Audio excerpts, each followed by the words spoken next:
Hi everyone. So today we're going to talk about how you can adjust the temperature on the higher fridge. So most fridge and refrigerators would have this inside the fridge. The fridge compartment is usually the one that's below. The one that's up is usually the freezer. So if you want to adjust the temperature for both, you will usually have the adjusting thing in the fridge section, which is down below. Let's go ahead and open and see that. Let's open the fridge. And you see this regulator type thing over here on the side. So this is what you are going to adjust basically. Okay.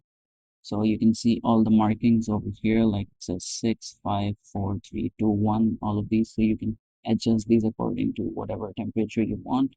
It will affect both the freezer and the fridge.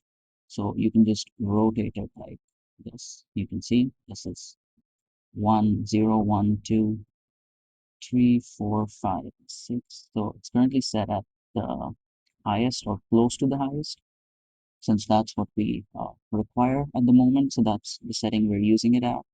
So you can just adjust it according to your liking, and this will also affect the temperature of the freezer, which is above. And yeah, maybe yours won't be here. Maybe it'll be somewhere on that side or towards the back. Maybe it will be here somewhere. So it differs. It varies according to the company and the fridge type, but mostly every fridge has this rotating feature that you can use. I don't think I've ever seen fridges that have the button system. They usually have this rotating. I've always seen these. So it depends on the company, and it should be pretty easy though. Try it out, let me know how it goes, and I'll see you in the next video.